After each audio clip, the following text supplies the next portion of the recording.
welcome to Brighter Day in the Neighborhood. I'm your host, Angela Jones, and we have as our very special guest today, Annelie Cornish.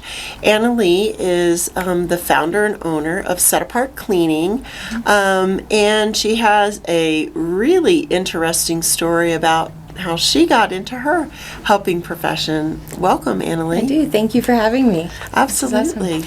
So I got into cleaning just kind of on accident. Well, nothing's really an accident, but I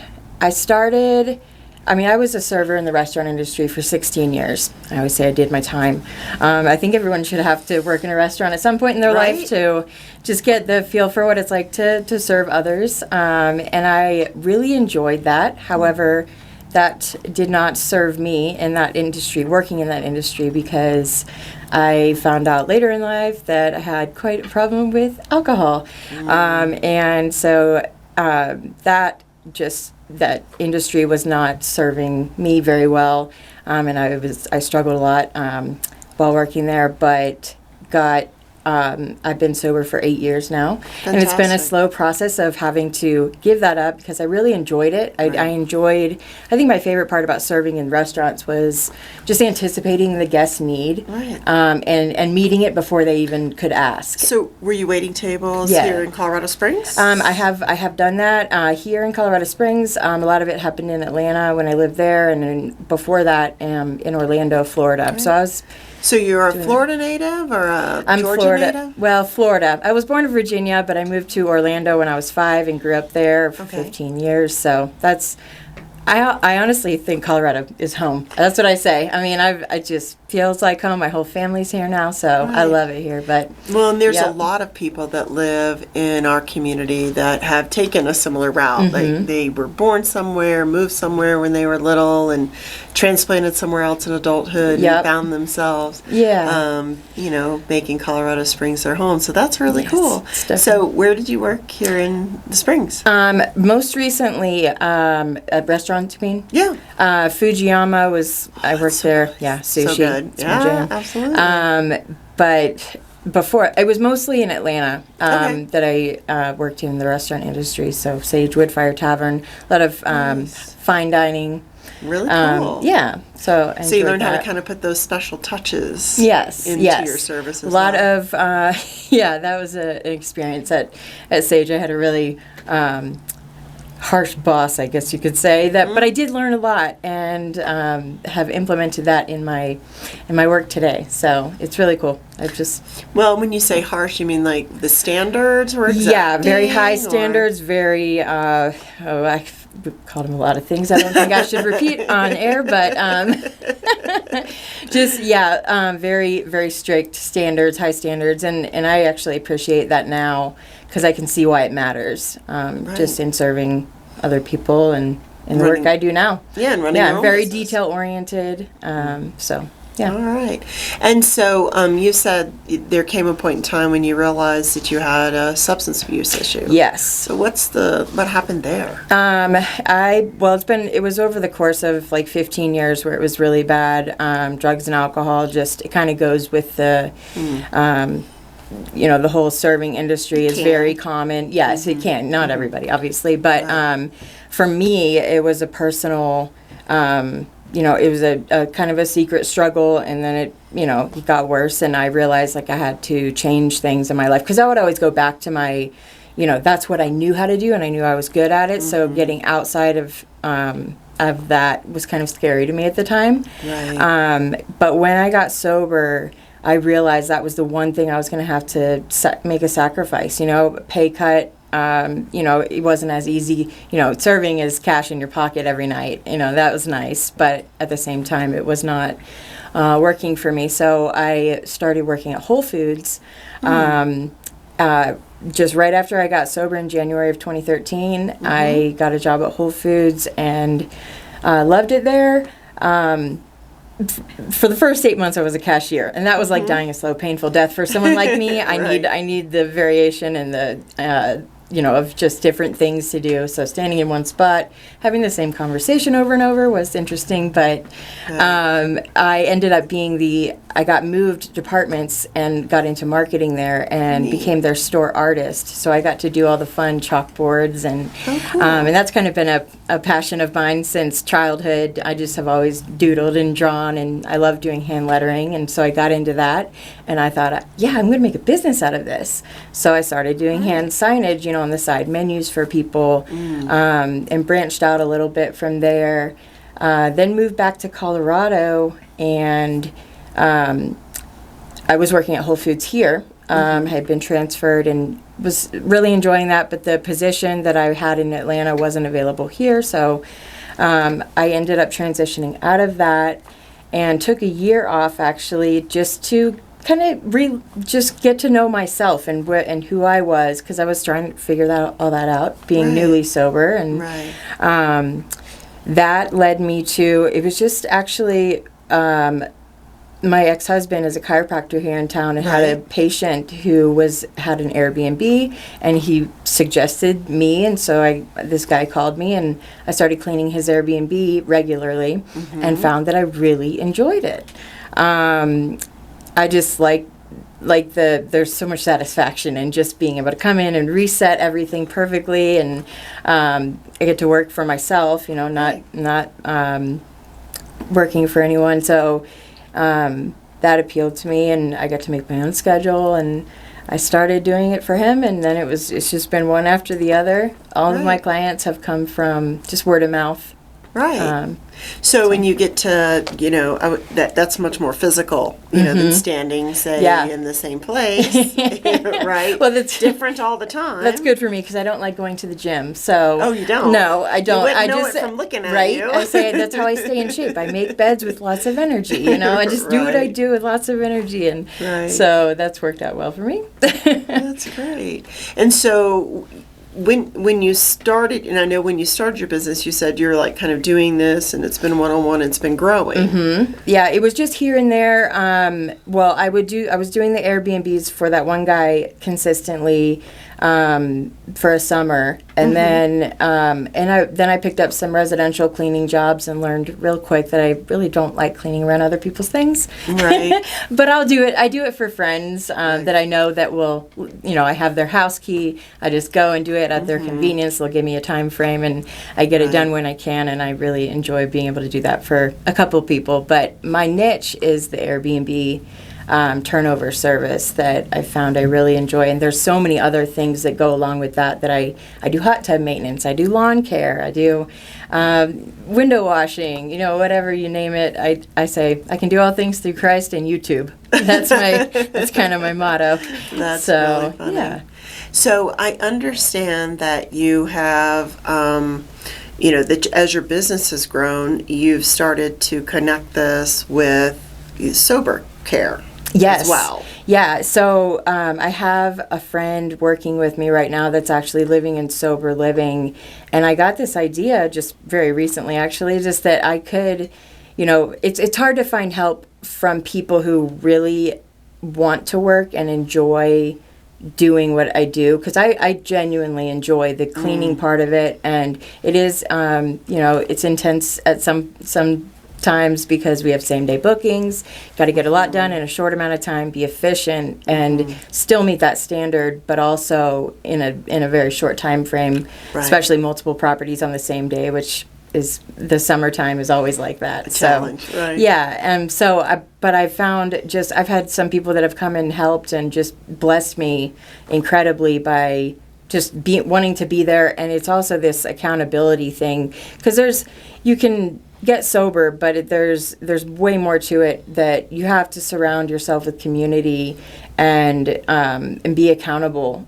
So for me, it was hard in the beginning, going from, nobody really knows what you're going through because they're not you, but it's your experience, and it's important to have safeguards and people around that will encourage you and keep you accountable if they notice that you're just kind of slip in emotionally or whatever, like just to be there with you. And I just think that it would be awesome to be able to employ women living in, or men, living sober living houses that are just trying to get on their feet. Right. And so I want to provide that opportunity.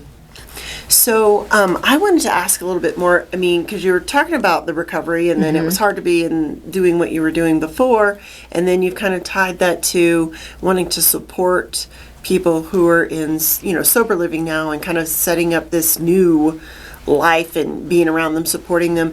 Can you, I mean, because not everybody is familiar with what happens when you go into recovery. I mean, it's a whole new life, essentially, that you've got new friends, new everything, new sometimes. Playthings, playgrounds. All kinds of things. You just, a whole new world to navigate, and, and it's you're navigating it without the same coping mechanisms you had before. Yeah.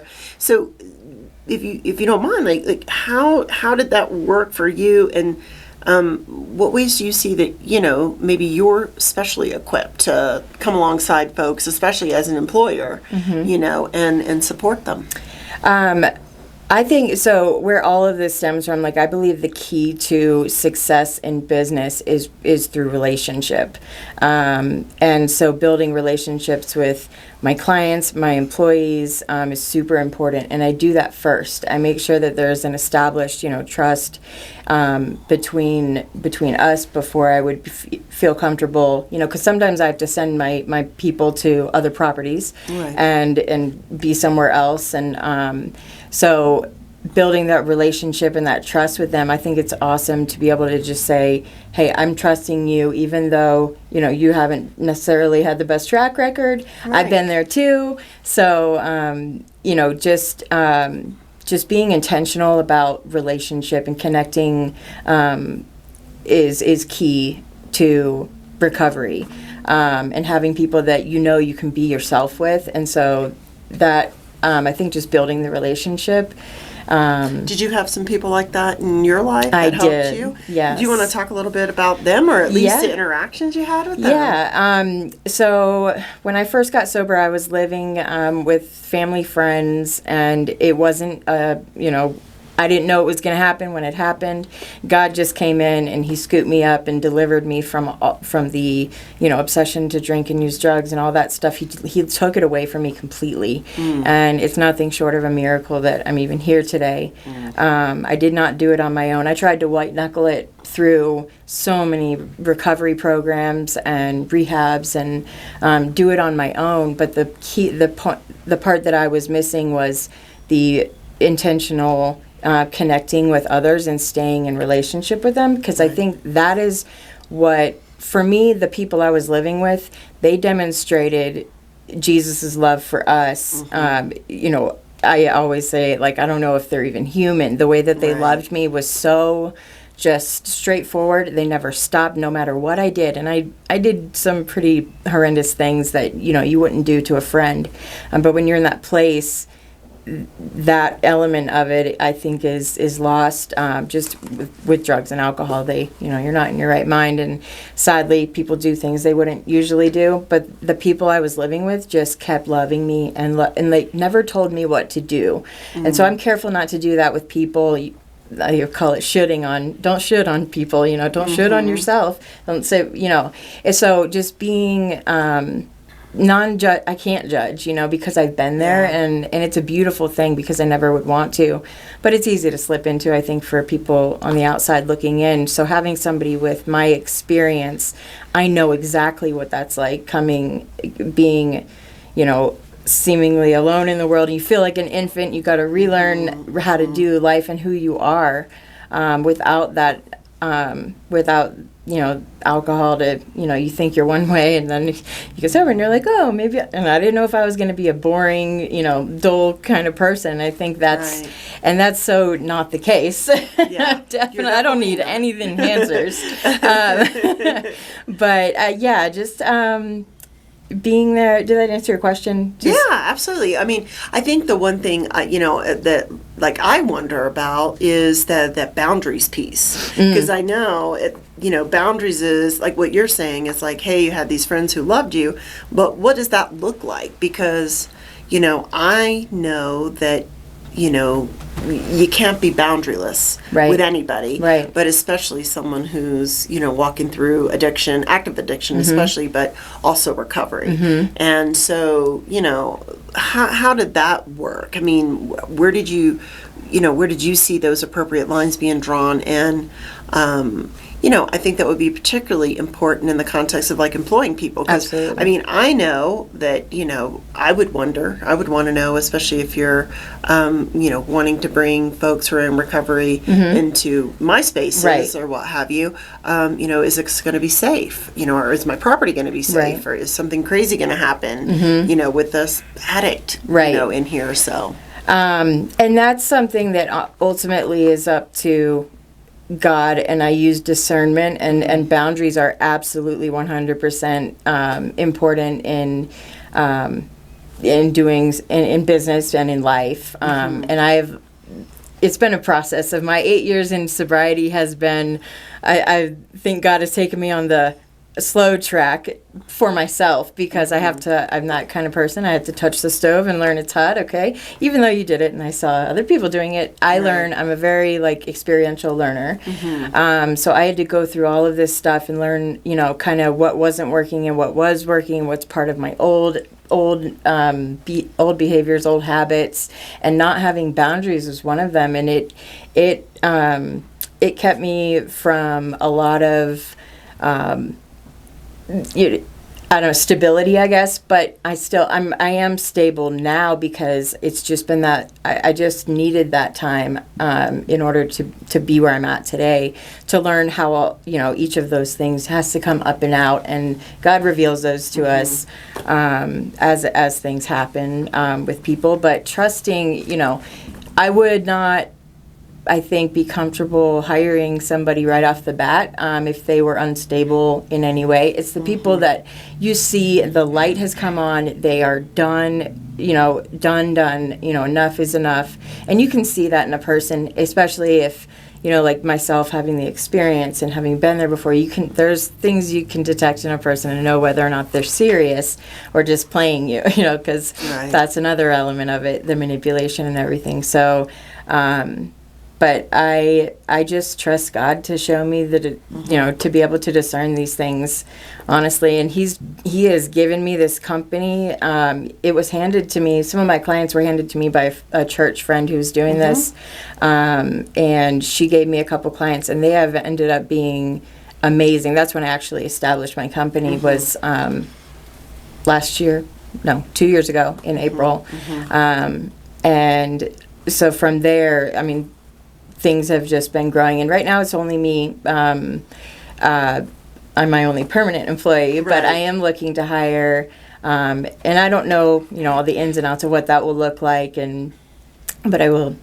We were kind of talking about this, when we had coffee yesterday, virtual coffee yesterday, that, your ideas or thoughts ran to working with established, three-quarter homes or halfway homes, working with the managers and, other helping, and then, I mean, for me, it always goes back to this, helping professionals. Like, I don't think most people think about, hey, the gals cleaning my house are doing this as a service, or, the gal that owns the company that's cleaning my Airbnb is really doing this to support other people as they're walking out of addiction. And so to me, it's just awesome. And I've gotten to know a couple of, through some of the volunteer work I've done, just gotten to know a couple of folks that own halfway houses and three-quarter houses and things of that nature. And you had sort of gotten the idea to work with some of these folks to vet appropriate candidates, but also to give that opportunity and leg up that, for employment in an arena or an area that might be a change of pace or a change of scenery, but also where they're supported even in the in their work day. Yeah. And so would it be helpful to you, to have, connections with folks like that? Yeah, it definitely would. And I think that because when there's managers to these like 3-quarter-way houses where it's just a sober living home, like where my friend is living right now. There's 15 women that have lived there, and the ones, there's stages that they have set up for their own protection, earlier curfews if they're brand new for the first month. So there's safeguards there set up, and I think the longer that they're there, the more they are able to prove that they're really working their program,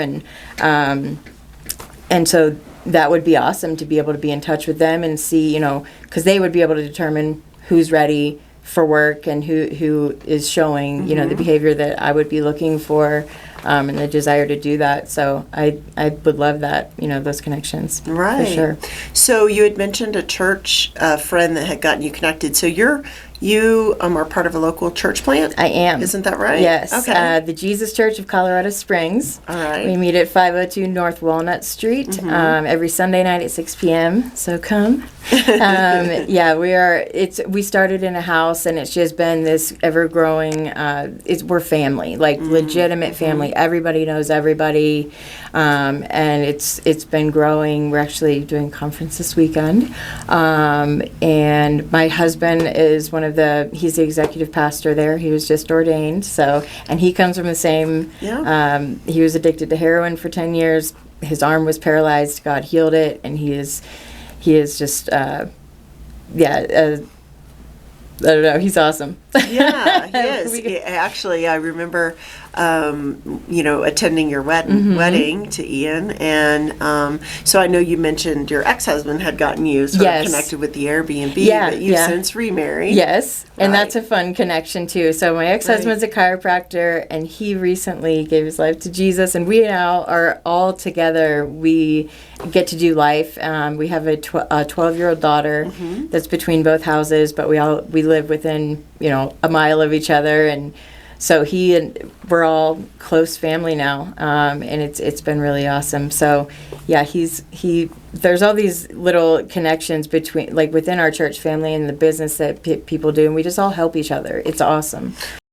Just in addition to admiring you, as we've known each other for several years, and that's one of the things that, I noticed and always, thought was just fantastic is how your family has navigated the whole divorce and shared custody situation. In fact, I think I first met you when I was at a 4th of July with your ex-husband, and he was dating my sister, right? And we had Bailey, and then you came and did 4th of July with us. Yep. Or so my life is never boring. I will say that. Do not believe the lie that you need drugs or alcohol to make your life exciting. Not true at all.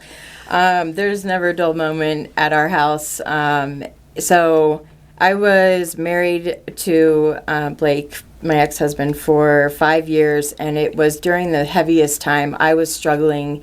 I was trying to, maintain, this normal sense of normalcy, which nothing about it was normal. I just wasn't being honest. I got married very quickly to him back in 2008, and then it was bad from the beginning. Just both of us, me being trapped in in addiction and not able to get out. And then just with him, there were just a lot of issues, and neither one of us was healthy. So it was a lot of drama for those 5 years, and I left him multiple times. It was a struggle. We had a baby in that, in 2009, and so let's see, we got divorced though right at the end of my drinking. So we got divorced. I think it was finalized in July of 2013, but I had just gotten sober in January. But we were already split up at that point. So I was in recovery, working on myself, and just trying to move on from that. And I was raised in the church, if you will. My parents were amazing. My dad died in a plane crash when I was 14. And so it was just this long road of chaos after that, and in, you know, being married, and not knowing what I was doing, or I wasn't even healthy enough to be in any kind of relationship. But when I got out of that, I was able to finally focus on myself, and there's so much I could go into, but I'll give you the short version. I walked through my own stuff with God, and He has just he's so real and so good, and the healing is available as long as we surrender. That's, you know, so. Well, and really, you know, Bailey, your daughter, has benefited, you know, just tremendously from this, because I've seen, you know, because I know Blake, I've seen you and Blake both, you know, walking out, you know, healing in your faith, and you've always both been very, you know, for whatever else was going on in your lives, very child-centered, and also very committed to co-parenting her well. And it sounds like now that Ian is in the picture, that, you know, that again is, you know, the support of her, even though, you know, maybe it may seem odd to outsiders, you know what I mean? Like, why are you all hanging out? Right. Yeah. know? Oh, yes. Yeah. We've done that. We had to do that the other night. Introduce, you know, this is my ex-husband, and I'm sitting on the wrong side of the table, but that's my husband. This is our daughter. So, but it's so my ex-husband gave his life to Jesus about 3 or 4 months ago now. And it's just been a total 180 turnaround. Like, so I have prayed for him. I prayed for his salvation for 10 years. I had enough knowledge to know I needed to do that, even in the midst of my struggle. It's just been such a blessing to have him, you know, Blake coming. We do dinner together at least like 3 times a week, and so he's just come in, and I don't know, we're like family. It's the most amazing experience, because it is healthy for Bailey, you know, our daughter too, and Ian too has loved her like she was his own from the get, and, you know, said vows to her at our wedding, and it just has been so intentional with her, and it's so beautiful to see, like, just her light up and you know, start to understand, like, oh, this is possible. Like, not every, you know, divorce is terrible. You know, I don't wish it upon anyone, but if it has to happen, and in this case, like, God turned it all around for our good, and our and has reconnected our family in a way that isn't possible without him. Like, it's so fun now, because I knew him then. I'm like, you're not the same person, but that's the same for me, you know? Like, I'm not the same as I was, and, like, so there's hope. And if we don't let that run out and don't lose hope, like, anything's possible, and my family is living proof. Right. Well, yeah, absolutely. I agree. And I appreciate you being here with us this Sunday. I'm Angela Jones with Brighter Day Law, and we've been visiting with Annelie Cornish of Set Apart Cleaning. Thank you so much for being with us. Thank you so much for having me.